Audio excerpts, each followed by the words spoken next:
সংখ্যালঘু দপ্তর এবং মাদ্রাসা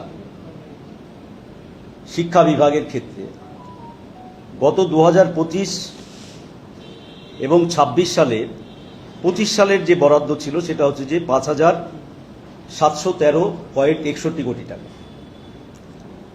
এবারে বরাদ্দ 2,165.42 কোটি টাকা। একেবারে ঝট করে এই দপ্তরের 3,548.19 কোটি টাকা হচ্ছে যে বরাদ্দ কমিয়ে দেওয়া হয়েছে। যে কথা বলা হচ্ছে এই সরকারের পক্ষ থেকে বা আমাদের দেশের মাননীয় প্রধানমন্ত্রী বারবার যে কথা বলছেন, গতকাল পরশু আমাদের রাজ্যে ছিলেন উনি, এখানেও ভাষণে যেটা বলেছে সবকা সাথ, সবকা বিকাশ, সবকা উন্নয়ন। আজকের বাজেটের পর যে কথা ওনারা বক্তৃতাতে বলছেন সেই কথার প্রতিফলন আজকে বাজেটে সংখ্যালঘু এবং মাদ্রাসা দপ্তরের উন্নয়নের ক্ষেত্রে দেখা যায়নি। আরও একটা বিষয় গুরুত্বপূর্ণ এই সময়কালে দাঁড়িয়ে, যেটা হচ্ছে যে নদী ভাঙন নিয়ে যে বরাদ্দ করা হয়েছে মুর্শিদাবাদ এবং মালদার নদী ভাঙন নিয়ে, সেই বরাদ্দ এবং সুনির্দিষ্ট কোনো পরিকল্পনা এই বাজেটে হচ্ছে যে দেখানো হয়নি এবং যা বরাদ্দ করা হয়েছে তা খুবই সামান্য পরিমাণে। আর যেটা হচ্ছে যে সবচাইতে এখন পৃথিবীতে আলোচিত বিষয় এবং আমাদের ভারতবর্ষের ক্ষেত্রেও, যেটা হচ্ছে যে আপনারা জানেন যে আমাদের এই পৃথিবীকে বাঁচাতে এখন সবচাইতে যেটা গুরুত্বপূর্ণ বিষয়, আর 5টা গুরুত্বপূর্ণ বিষয়ের মধ্যে তা হচ্ছে পরিবেশ। সেই পরিবেশ রক্ষার ক্ষেত্রে বা পরিবেশ বাঁচানোর ক্ষেত্রে এই সরকার যা বরাদ্দ করেছে আমার মনে হয় এই সময়ের চাহিদা অনুযায়ী সেটা খুবই নগণ্য। এইটা হচ্ছে যে আমি মোটামুটি যেগুলো আমার পড়েছে, আরও আমাকে স্টাডি করতে হবে। আগামী দিন 24 এবং 25 তারিখে আমাদের বাজেটের উপরে আলোচনা আছে, সেখানে আমি বলবো। তবে আরও একটা বিষয় যেটা গুরুত্বপূর্ণ সেটা হচ্ছে যে টোটাল বাজেটে কোথাও পশ্চিমবঙ্গে স্বনির্ভর অর্থনীতি বা আয়ের ক্ষেত্রে, আয় বাড়ানোর ক্ষেত্রে কোনো সুনির্দিষ্ট পরিকল্পনা এই বাজেটের মধ্যে আপাতত আমি দেখতে পাই, যার ফলে সবটাই হয়েছে একটা জনমোহিনী কল্পতরু মুখোশের মধ্যে দাঁড়িয়ে একটা কি বলে এটাকে সারশূন্য বাজেট।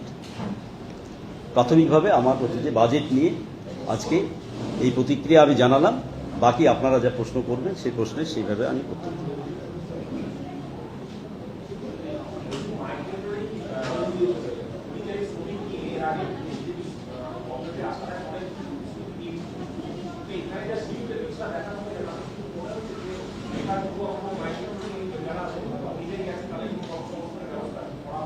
হ্যাঁ, সেটাও একটা গুরুত্বপূর্ণ প্রশ্ন।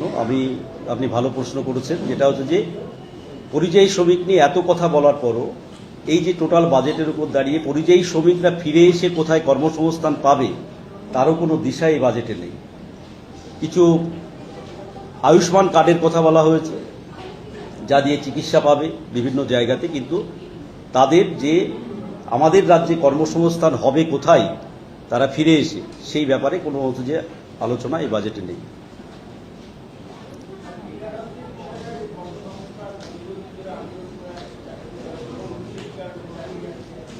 হ্যাঁ, কর্মসংস্থানের কথা বলা হয়েছে, কিন্তু নির্দিষ্টভাবে হচ্ছে যে এই যে এসসি টিচার, তারপরে অনেকগুলো শিক্ষাক্ষেত্রে কেস চলছে সেই ব্যাপারে, তারপরে আমাদের অনেকগুলো টেট পরীক্ষার্থী যারা এই সময়কালে অনেক কেসে ঝুলে আছে, সেই সব বিষয়ে কোনো স্পষ্ট বার্তা এই বাজেটে শিক্ষাক্ষেত্রের কোথাও উল্লেখ নেই।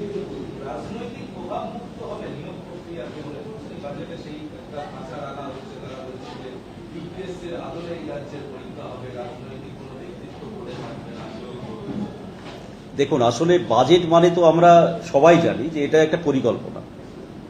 তো সবটা এখনই যেটা ঘোষণা করা হয়েছে, আমি তো বললাম যে ঘোষণা শুনে মনে হবে কল্পতরু, আসলে এটার 1 বছর পরগান আবার পরে পর্যালোচনা বোঝা যাবে যে এই ঘোষণার সাথে কতটা কার্যকরী হচ্ছে বা কতটা হচ্ছে যে বাস্তবায়িত হচ্ছে, তার উপরে এই কথা বলা যাবে।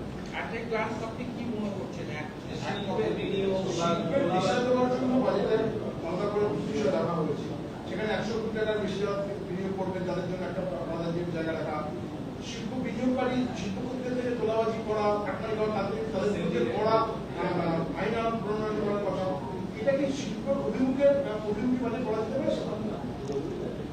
আজকের বাজেটের পর এখনই এক কথায় বলা যাবে না যে এটা শিল্প অভিমুখী বাজেট। আইন আনবে, আইন রাজ্যপালের কাছে গিয়েছে, আনুক, আগে বিধানসভায় প্লেস হোক, কি আইন আনছে, তারপরে সেটা বলা যাবে।